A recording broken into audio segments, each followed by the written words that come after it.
Welcome back. This is chapter 4, The Treasure Within, and today I'm going to explain passage number 4 to you. So here we go. I read a, I read a book and I can remember the matter as a photograph, but not through my mind. That is how it works. Okay, so previously he talked about his strategy or the way he would study, and he said that he could not remember things, he would forget things very easily, and so the strategy he had was to remember things as photograph, that is scanning the pages and then bringing those pages or those images back to the mind and then remember them. So that was his strategy. So what it says here, I read a book and I can remember the matter as a photograph. As I've said, he would read and take the image of the page in his mind and remember things as a photograph, as image of the book, of the page. But not through my mind, but not through mind, you would not remember things. That is how it works, and that is how he learned things. BR, when you were in school and you were doing badly, did the teachers pull you up, and how did you feel? That is the BR. Bellaraja now wanted to know, when he was doing badly in school, when he was not faring well in exams and during classes, so if he was not in such situation, if he was not scolded by the teacher, or how did he feel? And when he was pulled up by the teacher, that is scolded by teacher, rebuked by teacher, or say punished by teacher, how did he feel? SC, that is Hafiz contractor. I never felt anything on being pulled up. He says that, well, he felt nothing at all when he was pulled up, when he was punished. I used to be so interested in playing. I would receive a caning every week. He was so much interested in playing games that he would just receive the punishment, he would just get this scolding, and he would forget about it altogether because his mind would always remain there at games. I would receive a caning every week, and the situation was such that every week, at least once in a week, he would receive caning, he would get a physical punishment.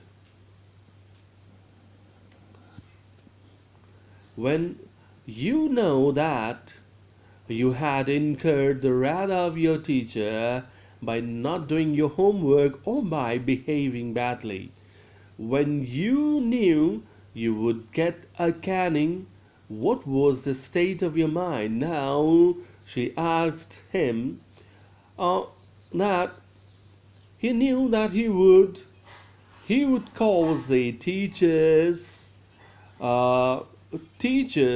angry. He would make teachers angry, and they would punish him by not doing homework. That is, when he did not do homework, he didn't do homework, he didn't behave nicely. So he knew that he would get the punishment from the teachers. So and that he would get the caning. Then what was the state of the mind? What was his state of mind? How did he feel? What thoughts came to his mind? That was the question. Now, SC, state of mind. Just lift up the hand and they would can you. It would hurt badly, and then I would have to forget about it because I would want to go and play.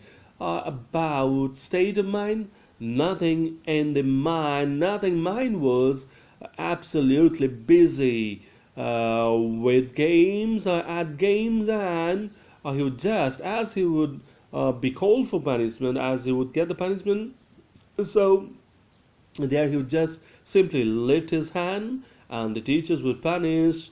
At that moment, it would hurt badly, but then he would have to forget. He would forget everything because his mind remained there, always at games, not studies, but at games. BR, you never felt insecure or threatened? That she asks now, if he never felt insecure or threatened, if he never felt threatened that every time he was called he was punished, did he not feel that that schooling means, in school, going to school means punishment to him? Did it not bring the feeling of insecurity going to school? Or that did he not relate school to insecurity, school to punishment? His answer is, I was just interested in playing and nothing else. He says that here he was simply interested in playing. He was simply interested in playing games with his friends in school, and so he would forget all about other things, all about the punishment and all, because he was more interested to spend time with his schoolmates, school friends. I was most interested in funny pranks, and he was most interested in funny pranks. Funny pranks, mischievous acts, that is, doing mischiefs just for fun. So, funny pranks. What he did one day, I did not want to study, so I created a distraction. So, one day, he didn't want to study, he was in the class and he felt bored, and so he created a distraction. Distraction means he just created some game, some amusement.